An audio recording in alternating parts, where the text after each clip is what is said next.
Well, I'm back from Tahiti and the French Polynesian islands of Moorea and Bora Bora, lands of enchantment and perfect weather. It's not impossible that I could use my stay in Tahiti in a future novel, maybe a character's honeymoon gone wrong or a past they're running from. That's how backstories often start for me: a place, a situation, and a what if. We'll talk about settings in episode 6. For now, back to reality and today's topic, the backstory.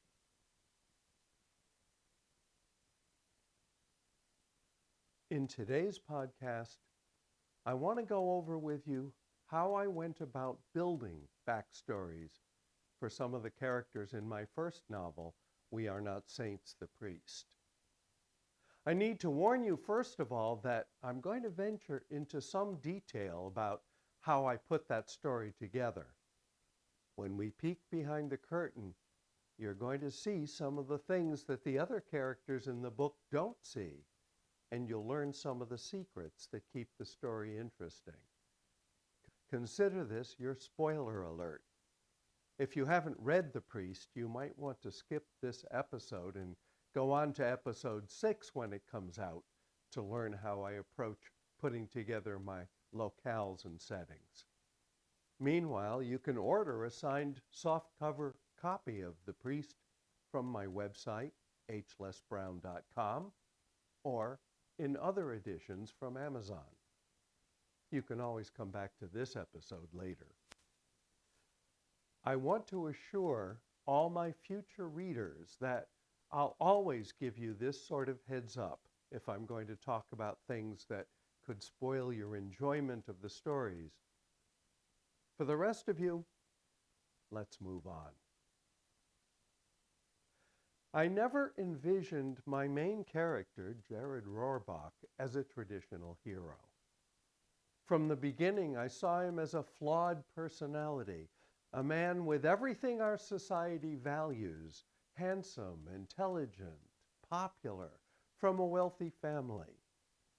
He aspires to serve God in the priestly ministry, and he appears to have the courage of his convictions, pressing forward despite his church's teachings and his stepmother's opposition. As a gay man in a long-term relationship with his classmate, Paul Fortis, he practically dares the church authorities to censure him. They seem willing to look the other way rather than lose such a stellar candidate. As a result, the strongest opposition he faces is from his stepmother, Hannah, and their troubled relationship goes far beyond the stereotypical. Jared's insistence and Hannah's fierce opposition seem inexplicable on the surface, leaving us to wonder what's behind it all. We are used to external events like war or disaster driving a story, but many stories are driven by interpersonal factors: lies, subterfuge, and secrets. Many characters in The Priest are either telling lies, hiding secrets, or being impacted by those who are. It's these secret backstories that keep characters at one another's throats and keep you, the reader, engaged in trying to sort them out. In that sense, I do my best to weave mystery into my books so that even subconsciously you'll try to solve them and stay involved. Let's talk about Hannah. Hannah starts out as a shadowy figure because she and Jared's father are hiding a secret that only the two of them, Jared's deceased mother Lily, and a cousin back in Austria, are aware of. When the story opens, Lily has been gone for a while, and Jared's father, Kurt, has married their Austrian-born housekeeper and cook, Hannah. Jared can't stand Hannah because she used to discipline him as a child, and now that she's married to his father, she's fully taken over the role of mother to him, and is using her position to try to stop him from becoming an ordained priest. What started as resentment in Jared has exploded into full-blown hatred. We see Hannah only as Jared sees her, stern, unbending, cold, and often mean. We get the hint that Jared's appraisal of Hannah isn't the full story. His father, Kurt, loves and protects her. Even his high school buddy and current love interest, Paul, sees another side to her and has trouble accepting Jared's harshness. It's only when Kurt and Paul have a heart-to-heart that Hannah's story comes out. By the end of the book, our opinions of both Jared and Hannah have flipped. Jared is anything but the victim, and Hannah is anything but the unfeeling oppressor. From the beginning, I saw Hannah, the supposed antagonist, as the key to the story. In fact, I spent nearly as much time researching and developing Hannah's backstory as I did the main plot line. By the time all's said and done, we find that Hannah is the only one who's been able to see things as they are. For Hannah to be the way she appeared, I needed her to have a tragic childhood. As a child of the Second World War in Austria, she needed to be a victim, but not like so many others who were victims of the fighting. I decided that her father was a high-ranking Austrian Nazi officer who was arrested, tried, and executed. The officer needed to have a family and small children. I found a real person who filled that description. He had a wife and 5 children in reality. By ensuring a substantial time gap between my writing and the real individuals, and by changing the names and details, I did my best to protect their privacy.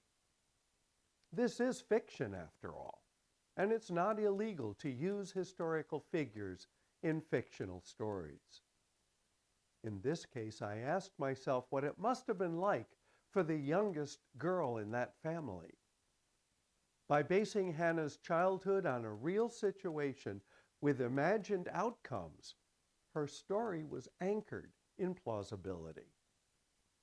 From that point, I imagined what it might have been like for her mother after her husband was gone, with 5 children to raise on her own.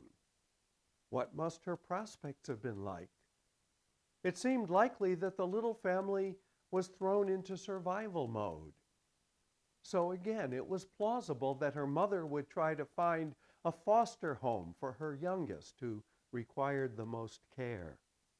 So I speculated that Hannah would have been sent to a Catholic orphanage, since, at the time, it was the nuns who provided those services. The nuns would have known who she was and who her father was. Nuns and religious brothers who cared for children weren't known for their skill and care, so I imagined that they might have made life difficult for little Hannah, thus her animosity toward the church. As unadopted orphans outgrew the system, they were often hired out as domestics. Hannah would have been no different. There they would have met other service people and conceivably married and had children. It's also not unheard of that people from troubled backgrounds like Hannah's often wind up in bad marriages. Also, at that time, there was a lot of subterfuge going on in war-torn areas. As a pregnant widow of a mean drunk, Hannah would have taken advantage of any possible offer of help. That's the story I built to explain why Hannah's sister, Lily, and her husband, Kurt, would have been willing to pose as Hannah's twin boys' parents to bring them back to the United States with them, and to bring Hannah along as a domestic. As the boys grew up, it became increasingly difficult to expose them to the truth. When Lily died, Hannah could then openly assume her role as mother without anyone being the wiser. It's only at the very end of the story, when Jared takes his revenge on Hannah, that the full Oedipal impact of what was happening can be revealed. I've chosen to use Hannah's story as an example of how complex a backstory can become, and how a well-hidden backstory allows clues to be dropped along the way to create a true mystery. In fact, uncovering the backstory is exactly the role of the literary detective. Hannah's story is the most complex of any in all my books to date. I find that compelling backstories provide reasons for many of my characters' choices and the events that unfold in my stories. I use the mechanism of the human tendency to withhold or disguise information under the guise of kindness or generosity, but in fact out of cowardice, to allow the tragic element to do its dirty work. I found that the more time and energy I spent creating and refining the backstories, the more tension and energy they can supply to the story itself.